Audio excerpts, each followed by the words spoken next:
ನಮ್ಮ ವಿಧಾನಸೌಧದ ಮೇನ್ ನೂತನ ದ್ವಾರದ ಈ ಒಂದು ಬಾಗಿಲನ್ನು ನಾನು ಕೈಗಾರಿಕೆ ನಿಗಮದ ಅಧ್ಯಕ್ಷನಾಗಿ ನಮ್ಮ ಸಂಸ್ಥೆಯಿಂದ ಆಗಿರುವಂಥದ್ದು. ಇದಕ್ಕೆ ಸಾಕ್ಷಿಯಾಗಿ ನಮ್ಮ MD ವೆಂಕಟೇಶ್ ಅವರಿದ್ದಾರೆ, ನಮ್ಮ ಶ್ರೀಧರ್ ಅವರಿದ್ದಾರೆ, ಮತ್ತು ಅದನ್ನು ಮಾಡಿರುವಂಥ ಏನು ಇವತ್ತು ಕೆತ್ತನೆ ಮಾಡಿರುವಂಥ ನಮ್ಮ ಶ್ರೀಧರ್ ಅಲಿ ಖಾನ್ ಅವರಿದ್ದಾರೆ, ನಮ್ಮೆಲ್ಲ ಸಿಬ್ಬಂದಿ ವರ್ಗದವರು ಮತ್ತು PW ಇಲಾಖೆಯವರಿದ್ದಾರೆ. ಇದನ್ನು ನಮ್ಮ ನಿಗಮದಿಂದ ಸುಮಾರು 83 ಲಕ್ಷಕ್ಕೆ ಇದಕ್ಕೆ ಈ ಡೋರನ್ನು ಮಾಡಿದ್ದೀವಿ. ಮತ್ತು ಫ್ರಂಟ್ ಡೋರನ್ನು ಸಹ ನಮ್ಮ ನಿಗಮದಿಂದಲೇ ಮಾಡಿರೋದು. ಹಿಂದ್ಗಡೆ ಡೋರಿಗೂ ಸೇರಿ ಒಟ್ಟು 2,75,00,000ಕ್ಕೆ ಈ ಒಂದು ಸ್ಯಾಂಕ್ಷನ್ ಆಗಿದೆ.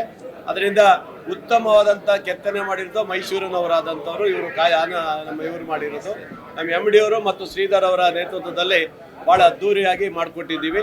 ಬಹುಶಃ ನಮ್ಮ ಕೈಗಾರಿಕೆ ನಿಗಮದಿಂದ ಎಲ್ಲ ಆಫೀಸುಗಳಿಗೆ ಮತ್ತು ಕೆಲವೊಂದು ಇದು ಬೇರೆ ಬೇರೆ ಡಿಪಾರ್ಟ್ಮೆಂಟಿಗೂ ಸಹ ನಾವು ಮಾಡಿಕೊಡ್ಲಿಕ್ಕೆ ಎಲ್ಲ ರೀತಿಯ ಸಹಕಾರ ಕೊಟ್ಟಿದ್ದೀವಿ. ಕೆಲವರನ್ನು ಮಾಡಿಸ್ಕೊಳ್ತಾ ಇದ್ದಾರೆ, ಆದರೆ ಸರ್ಕಾರದಲ್ಲೂ ಆದೇಶ ಮಾಡಿದ್ದಾರೆ. ನಮ್ಮ ಎಲ್ಲ ಇಲಾಖೆಗಳು ಸಹ ನಮ್ಮ ಇಲಾಖೆ ಏನೇನಿದೆ ಅವರೆಲ್ಲರೂ ಸಹ ನಮ್ಮ ಕೈಗಾರಿಕೆ ನಿಗಮದಿಂದಲೇ ಮಾಡಿಸ್ಕೋಬೇಕಂತ ಸರ್ಕಾರದ ಸುತ್ತೋಲೆನೂ ಇದೆ. ಹಾಗಾಗಿ ಕೆಲವರು ಮಾಡಿಸ್ಕೊಳ್ತಾ ಇದ್ದಾರೆ, ಕೆಲವರು ಮಾಡಿಸ್ಕೊಳ್ತಿಲ್ಲ. ಮುಖ್ಯಮಂತ್ರಿಗೆ ಕಡ್ಡಾಯವಾಗಿ ಹೇಳ್ತಾ ಇದ್ದೀವಿ, ನಮ್ಮ ಇಲಾಖೆ ನಮ್ಮ ಏನು ನಿಗಮದಿಂದ ಎಲ್ಲ ಇಲಾಖೆಗಳಿಗೂ ಹೋಗಬೇಕು, ಎಲ್ಲ ಫರ್ನಿಚರ್ಸು ಈ ಥರ ಎಲ್ಲ ಮೂಲ ಸೌಕರ್ಯಗಳು ಅಂತ ಹೇಳಿದ್ದೀವಿ. ಎಲ್ಲ ಇಲಾಖೆಗಳ ಡಿಪಾರ್ಟ್ಮೆಂಟ್ಗಳ ಬಾಗಿಲೆಲ್ಲ ಚೇಂಜ್ ಮಾಡಬೇಕು ಅಲ್ಲಲ್ಲ, ಫರ್ನಿಚರ್ಸ್ ಹೊಸ ಫರ್ನಿಚರ್ ಬಾಗಿಲು ಬೇಡ, ಯಾವ ಬಾಗಿಲು ಚೇಂಜ್ ಮಾಡೋದು ಬೇಡ.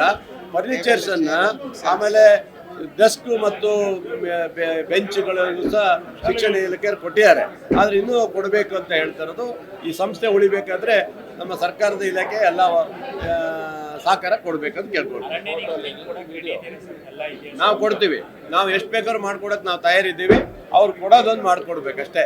ಅದಕ್ಕೆಲ್ಲ ಇಲಾಖೆಯ ಸಂಬಂಧಪಟ್ಟಂತೆ ಮೈಸೂರು ರೋಡಲ್ಲಿ ನಮ್ಮದು ಫ್ಯಾಕ್ಟ್ರಿ ಇದೆ, ಅಲ್ಲಿಂದ ನಾವು ಮಾಡಿಕೊಡ್ತೀವಿ. ನಾವು ಭಾಳ ಸುಂದರವಾಗಿ ಬಂದಿದೆ, ಎಲ್ರಿಗೂ ನಾವು ಅಭಿನಂದನೆ ಸಲ್ಲಿಸ್ತೀವಿ.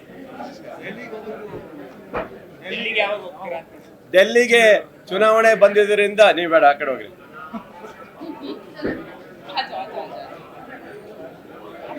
ಏನ್ರಿ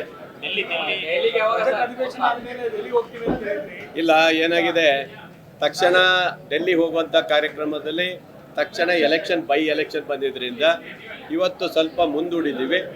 ಅದು ಎಲೆಕ್ಷನ್ ಆದಮೇಲೆ 11ನೇ ತಾರೀಕು ಹೋಗ್ಬೇಕಂತ ನಾವು ತೀರ್ಮಾನ ಮಾಡಿದ್ದೀವಿ. ಯಾವುದೇ ಅಡ್ಡತಡೆ ಇಲ್ಲ.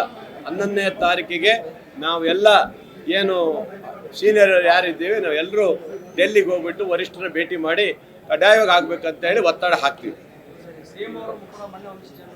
ಇಲ್ಲ, CM ಅವರು ಹೇಳಿದ್ದಾರೆ, ನಾವು ನೋಡೋಪ್ಪ ನಾವು ಮಾಡ್ಬೇಕಂತ ಇದ್ದೀವಿ, ಹೈಕಮಾಂಡ್ ಒಪ್ಪಿದ್ರೆ ಖಂಡಿತ ನಾನು ಮಾಡ್ತೀನಿ ಅಂತ ಹೇಳಿದ್ದಾರೆ.